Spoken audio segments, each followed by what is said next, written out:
Drug लेने से इंसान को कुछ हासिल नहीं होता। मैं फुटबॉल भी खेलता था, स्पोर्ट्स वाटर स्पोर्ट्स भी खेलता था, क्रिकेट भी खेलता था। मैंने जब जब मैंने नशा लिया, अब यकीन कीजिए मैं वाटर स्पोर्ट्स में अव्वल नंबर आता था। तो मेरा स्टेमिना भी गया, सेहत भी गया। तो इससे बहुत बुरे असरात पड़ते हैं। मैं हर एक जो ड्रग यूज़र है, मैं उनको पहले प्यार से समझाता हूँ। एक दिन नहीं, 2 दिन नहीं, 3 दिन, आखिरकार वो मेरे पास आता है।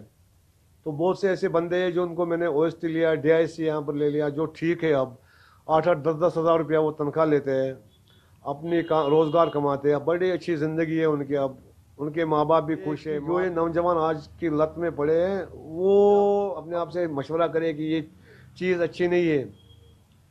ये नशा ऐसा है जो इंसान की ज़िंदगी भी ले सकता है। मेरी यही अपील है हर एक बंदे से, इनके साथ प्यार भरा सलूक करो, इनको समझाओ ये क्या है, इससे क्या होता है। तो ये सामने आ जाएंगे, सामने आके ये सब खुल के सब कुछ बताएंगे। अगर आप इनके साथ नफरत करोगे तो ये कुछ नहीं बताएंगे, उल्टा ये मारने लगेंगे।